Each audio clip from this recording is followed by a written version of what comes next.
Salut à tous! On se retrouve aujourd'hui dans une nouvelle vidéo et on va parler de détox digital. Ça faisait 15 jours que j'avais plus de téléphone, donc pour la petite histoire, ceux qui ont vu la première fois que je suis à Croatie, je vous le mettrai en barre là-haut, je sais pas si c'est de quel côté. Mais du coup, j'ai fait tomber mon téléphone dans l'eau et juste avant, Sébastien avait aussi eu un problème de téléphone, donc son bouton marche-arrêt reste enfoncé, donc il s'allume, il s'éteint, il s'allume, il s'éteint. Au bout d'un moment, il a plus de batterie et voilà, ça a arrêté de marcher. Donc on a été tous les deux sans téléphone pendant 15 jours, le temps de finir nos vacances et de rentrer ici, de commander un nouveau téléphone, d'acheter une nouvelle carte SIM, etc.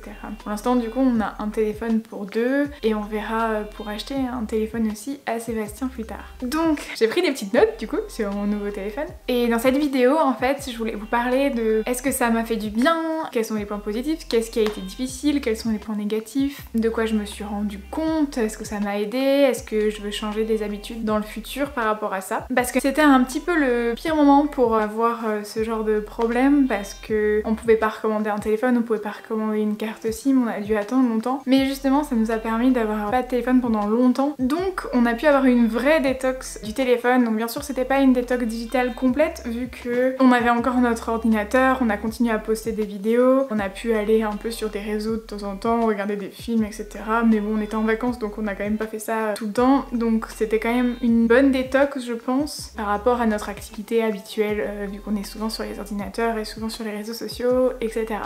Donc je vais commencer par les points positifs. Le premier c'est d'être beaucoup plus dans le moment présent, ce qui tombait vraiment super bien vu qu'on était en vacances. Ce que je trouve bien c'est qu'on n'a pas de notifications, de messenger, de messages, etc. Donc on regardait de temps en temps Facebook le soir ou quand on avait volontairement choisi d'aller voir pour prendre des nouvelles de notre famille, etc. Mais on était bien dans le moment présent quand on était en train de faire des choses. Donc quand on était tous les deux en train de visiter, on était tous les deux en train de visiter. Quand on faisait du kayak, on faisait du kayak. C'était vraiment chouette de profiter plus d'être ensemble vu que c'était le but de ces vacances et de ce qu'on était en train de faire. Notamment par exemple on avait notre appareil photo donc bien sûr on a pris plein de photos et de vidéos grâce à ça, mais je trouve que ça a quand même une différence parce que on peut pas poster directement. Par exemple on n'a pas fait de story Instagram donc on pensait pas en permanence à faire une story Instagram, penser à ça, penser à faire ci, penser à faire ça, donc c'était pas mal d'être un peu plus dans le moment présent à ce moment là. Le deuxième point positif c'est qu'on perd beaucoup moins de temps tout simplement parce que justement on scrolle pas sans fin, sans but sur Instagram, sur YouTube, sur Facebook, que ce soit des jeux sur le téléphone, que ce soit, je sais pas ce que vous pouvez regarder, ce qui vous parle le plus. Moi je sais que c'est beaucoup Instagram et YouTube et en fait je finis souvent par regarder plein de trucs et puis en fait bon, c'est parce que je suis lancée dedans, etc. Du coup ça a fait du bien de pas regarder ces messages, de perdre moins de temps et en fait j'ai trouvé que le temps s'était ralenti et que on pouvait faire beaucoup plus de choses dans une journée. Je me rendais compte qu'on avait déjà fait plein de trucs, il était midi, on avait fait déjà plein de trucs, des fois il y a des journées qui m'ont paru vraiment très longues, on a pu faire plein de choses et on se disait mais waouh on a fait tout ça dans cette journée. Donc je pense que de se déstatiser un peu de ça, ça permet justement d'avoir plus de temps pour les choses qui comptent vraiment. Troisièmement, bon c'est très connu mais c'est ce que j'ai ressenti aussi, avec les réseaux sociaux on a tendance à se comparer et du coup à se juger, et nous on était en vacances, on faisait des choses extraordinaires, vraiment chouettes, mais au début j'arrivais quand même à réussir à me comparer à d'autres vidéos que je voyais. Ça peut être on filme pas assez bien, ça peut être nos photos sur Instagram sont pas assez belles, il faut faire comme ça, il faut faire comme ci. Voilà un peu le tumulte qui peut passer par la tête quand on est un peu trop sur ces réseaux là. Ce qui était intéressant c'est qu'on se comparait pas et on s'est concentré sur faire du contenu pour vous, et essayer d'être plus créatif dans nos vlogs. J'espère qu'ils vous auront plu et du coup ça a fait du bien au mental. Maintenant que je suis revenue à mon téléphone je vois que ces habitudes elles reviennent très vite, donc je vais essayer justement, ça fait partie de mes objectifs, d'essayer de beaucoup moins les regarder, de moins scroller de manière automatique quand on est aux toilettes, quand on a une pause, quand on en a marre de faire ce qu'on est en train de faire, ou juste parce qu'on reçoit une notification. Donc je vais vraiment essayer d'être plus consciencieuse avec mon téléphone, peut-être de le mettre en mode avion quand je travaille, pour pas avoir les notifications, ou désactiver certaines notifications, le mettre loin de moi par exemple quand je travaille aussi, enfin ce genre de choses ça peut aider. Ensuite, ce qui a pu être assez fun pendant ce temps-là, c'est qu'on est beaucoup revenu à d'anciennes méthodes qui marchent très bien. Donc on était en vacances, donc forcément ça veut dire en général qu'on explore, on était en road trip en plus, donc on avait vraiment besoin d'un GPS, mais là on n'en avait pas, donc on est revenu à la carte routière basique, donc parfois on s'est trompé de chemin, point, on galérait, mais bon, les panneaux et la carte routière ça marche très bien, voilà, on est de retour en France, on a réussi à trouver. Ce qui était aussi sympa, c'était que du coup on parlait plus aux gens, on avait besoin de demander notre route, on avait besoin de demander des informations. Quand on voulait réserver quelque chose, ben on était obligé de demander à des gens de nous dire comment il fallait réserver, etc. Aller en personne réserver plutôt que de réserver en ligne ou ce genre de choses. Donc ça c'était assez chouette, parfois ça a été beaucoup plus compliqué, mais c'était vraiment chouette de voir qu'on peut revenir à des méthodes tout à fait normales et qu'on peut très bien vivre sans téléphone. C'est le 5e point positif, c'est que je me suis rendu compte à quel point je suis accro à mon téléphone. On l'entend de partout, qu'on est tous accros à nos téléphones, qu'on peut pas les lâcher, etc.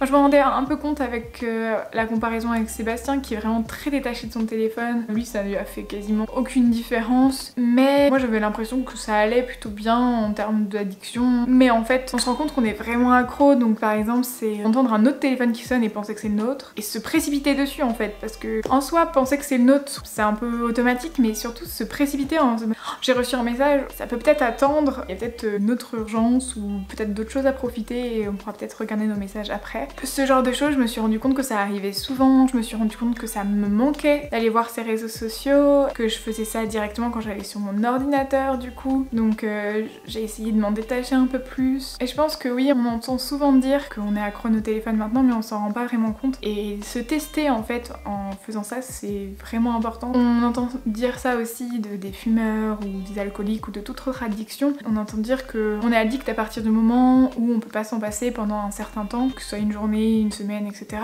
Et souvent les personnes addictes vont vous dire bah oui, moi je peux le faire super facilement, je m'en passe pendant 24 heures sans problème. Et c'est quand ils sont obligés de s'en passer pendant 24 heures par exemple, qu'ils se rendent compte qu'en fait non, ça leur manque et qu'en fait ils sont peut-être plus addicts qu'ils croyaient. Et ben là c'est un peu la même chose pour moi. J'étais forcée à m'en détacher et du coup je me suis rendu compte à quel point je l'utilisais fréquemment pour toutes sortes de choses, GPS, réseaux sociaux, téléphone, messages, etc. Et que peut-être qu'il faudrait que je m'en détache un peu plus. Du coup tous ces points positifs, ils m'ont donné envie de me mettre en place plusieurs choses. D'abord j'aimerais bien ne pas regarder mon téléphone le matin dans les premières heures. Donc je pense essayer de mettre mon téléphone en mode avion ou alors loin de moi. En tout cas je vais essayer de faire en sorte que les premières heures de la journée, ou au moins le premier quart d'heure, demi-heure, etc. soient sans téléphone. Donc notamment pendant le Miracle Morning on a tendance à pas normalement regarder nos téléphones, mais ça arrive quand même qu'en allant aux toilettes le matin je regarde, je scrolle un petit peu. Donc ça j'aimerais bien ne plus le faire du tout. Et les jours où on fait pas le Miracle Morning pour une raison X ou Y, c'est les jours où je le fais encore plus, donc je voudrais un peu changer tout ça. Et je voudrais aussi le faire pour la dernière heure du soir parce que on a une routine matinale bien mise en place, mais j'aimerais bien mettre une routine du soir pour la dernière heure et pour bien réussir à relaxer avant de dormir, parce que souvent ça signifie film chez nous et je me dis qu'il y a peut-être mieux à faire avant de dormir, et souvent ça signifie film ou traîner sur les réseaux sociaux. Donc je pense que je vais essayer de me créer une vraie routine pour la dernière heure avant de me coucher et essayer de pas utiliser mon téléphone à ce moment-là non plus. Autre envie, j'ai envie de me remettre à lire plus de livres. Je lisais beaucoup il y a pas très longtemps et puis petit à petit ça s'est un peu moins fait et je passe beaucoup de temps justement à regarder des films ou à regarder des vidéos YouTube. Ça c'est souvent sur mon téléphone et donc j'aimerais bien remplacer ces temps-là par des moments de créativité ou des moments pour être plus productif ou des moments aussi pour relire un peu plus de livres. Donc je pense que je vais aller m'en acheter quelques-uns ou aller en emprunter à la bibliothèque. Voilà pour les points positifs. J'espère que cette partie-là des points positifs vous aidera à vous tester vous-même, à essayer 24 heures sans votre téléphone, à essayer une semaine sans votre téléphone, voire plus si ça vous donne envie, à vous tester et à voir qu'est-ce que vous pouvez mettre en place et avoir une plus grande réflexion sur comment vous utilisez votre téléphone. Maintenant j'ai passé au point négatif et qu'est-ce qui a été dur, à quel point on utilise notre téléphone, à quel point il nous aide aussi dans notre quotidien et à quel point il faut savoir faire la part des choses aussi entre quand il nous aide et quand il nous aide plus justement. Donc j'aimerais bien trouver ce bon équilibre entre le moment où il m'aide et c'est un outil et le moment où ça devient quelque chose de négatif pour moi. Et donc les points négatifs m'aider à savoir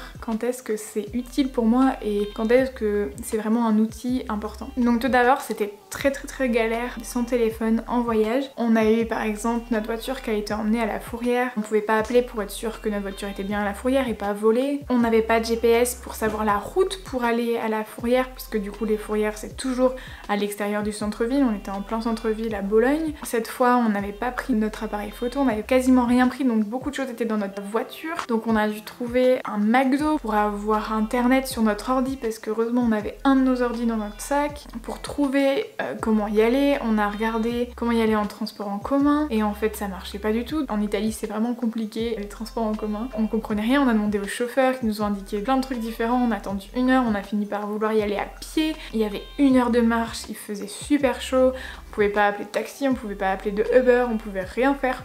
Du coup, Sébastien a fini le trajet tout seul, moi je me suis posée juste pour être au frais en l'attendant pour qu'il revienne de la fourrière, donc notre voiture était bien là-bas, mais bon, avec un téléphone ça aurait été tellement plus simple, on aurait pu trouver un Uber ou trouver les transports, ça aurait été tellement plus simple. Ça c'est par exemple une des fois où on aurait vraiment eu besoin du GPS, mais on a eu besoin du GPS plein de fois. Donc même si je vous ai dit un point positif que c'était bien avec la carte routière, c'est vrai qu'aussi ça marche très bien, mais pour des choses plus spécifiques, un plan de ville, etc.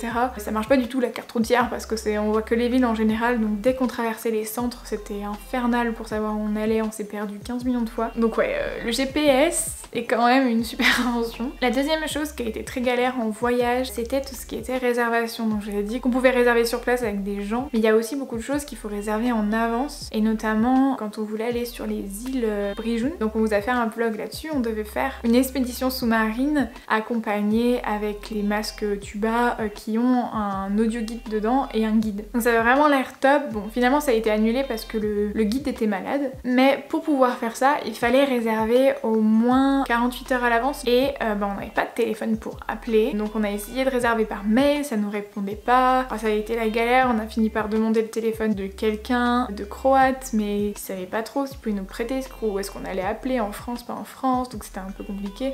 On a fini par appeler, mais la dame devait nous rappeler pour nous dire si c'était bon, sauf qu'on pouvait pas lui donner le même numéro vu qu'on n'était pas avec la personne pendant longtemps. Enfin, bref, je vais pas vous raconter l'histoire, mais ça a été vraiment très compliqué. Finalement, elle nous a envoyé un mail pour nous dire que c'était pas possible. C'était vraiment un enfer, et on n'a pas pu faire ça en grande partie à cause de ce problème-là, parce qu'on aurait peut-être pu adapter pour y aller avant ou après si on avait eu un téléphone. Autre chose, par exemple, le lendemain, le moment où j'ai fait tomber mon téléphone, on avait déjà réservé une excursion où il y avait un guide qui venait nous chercher à côté de notre camping, et on devait trouver le point où se retrouver en fait. Et on n'avait aucun moyen de le contacter pour avoir le point, donc on a dû retourner à l'agence où on avait réservé l'excursion. Ils l'ont appelé, ils lui ont dit qu'on n'avait pas de téléphone, qu'il fallait se rendre à ce point-là, ils nous ont dit exactement quel point, mais on n'était pas sûr que c'était le bon point. Enfin bon, on a trouvé finalement, et tout s'est bien passé, donc ça va. Mais c'était un peu galère de pas pouvoir téléphoner en fait, tout simplement. En 3, c'était beaucoup plus difficile de prendre des nouvelles de la famille, des amis, des parents. Chaque fois on devait avoir un point de wifi. Souvent c'était le soir dans les campings ou quand on a fait des Airbnb de temps en temps, mais des fois c'était vraiment très compliqué. Et puis en dernier, du coup c'était compliqué de vous partager les choses. Comme je vous l'ai dit, en point positif c'est qu'on n'a pas été tout le temps sur notre téléphone à chercher à mettre des stories, etc. Mais on avait aussi envie de partager ce voyage avec vous. On a vu des choses super belles en Croatie, en Italie. On a découvert plein de choses, plein d'endroits, de lieux, de visites à faire, de beaux paysages, de spécialités culinaires, etc. Et on avait vraiment envie de partager ça avec vous à travers Instagram. On avait envie d'être plus actifs sur Instagram parce qu'on n'est pas très actifs sur Instagram, et donc on a une grosse différence entre la communauté sur YouTube, vous, et la communauté sur Instagram. Donc c'est beaucoup plus facile sur YouTube de vous donner des nouvelles avec nos vlogs, mais sur Instagram beaucoup plus difficile, et c'était un moment où on avait vraiment envie de partager ça. Donc bon, heureusement on avait notre super caméra qui est juste là. On a acheté une GoPro pendant le voyage justement parce qu'on avait vraiment envie de garder des souvenirs en fait des super beaux endroits qu'on avait. On avait vraiment envie de garder des souvenirs notamment sous l'eau parce que on a fait beaucoup de choses dans la mer, et le premier jour on a fait des excursions en Croatie, on a vu des choses magnifiques, des poissons, enfin, et on avait envie de les garder aussi bien pour nous ces souvenirs là que de vous les partager et de vous montrer ces endroits super beaux. Et du coup on a décidé d'acheter finalement une GoPro sur la route, et ça a été compliqué aussi parce qu'il fallait trouver un endroit où l'acheter. C'est pas si évident vu qu'on connaît pas les magasins et les enseignes. Bon bref, pour dire que il y a beaucoup de choses qui se compliquent, qui sont moins faciles. Tout ça m'a permis en fait de savoir un peu mieux les usages que je veux avoir avec mon téléphone, et ceux qui sont un peu nocifs pour mon bien-être mental ou pour ma productivité. Et ce que je veux vraiment, c'est faire avancer mes projets. Sébastien est pareil, on veut faire avancer nos projets, on veut faire avancer cette chaîne, on veut partager aux gens le plus de choses possible, et on a été capable de voir que nos téléphones peuvent parfois nous empêcher de le faire et parfois nous aider à le faire. Donc il faut trouver cet équilibre entre les deux. Donc je vous invite voilà, à vous poser la question de quels sont les usages importants pour votre téléphone, quel usage vous en faites qui est fondamental pour vous et quels usages sont plus négatifs qu'autre chose. Et ça vous aidera notamment à avoir un équilibre meilleur avec votre téléphone et pas le diaboliser ni être tout le temps dessus. Voilà, j'espère que cette vidéo vous aura plu. Si c'est le cas, n'hésitez pas comme toujours à mettre un petit j'aime, à mettre un commentaire, à nous partager si vous avez déjà des expériences sur des détox digitales et ce que vous en avez retiré, ou si vous en avez pas, si vous avez envie de le tenter. De même, du coup, on est rentré enfin. Vous devrez avoir un dernier vlog qui devrait sortir mercredi, on espère. Après ce vlog, on reviendra à des vidéos plus comme avant, sur tous sujets qui sont intéressants, développement personnel, minimalisme, écologie, éco-responsable, zéro déchet, etc. Donc si vous avez des idées de sujets de vidéos que vous voulez qu'on fasse, n'hésitez pas aussi à les laisser en commentaire. On se fera un plaisir de répondre à vos suggestions. Et du coup, on se retrouve bientôt dans une nouvelle vidéo.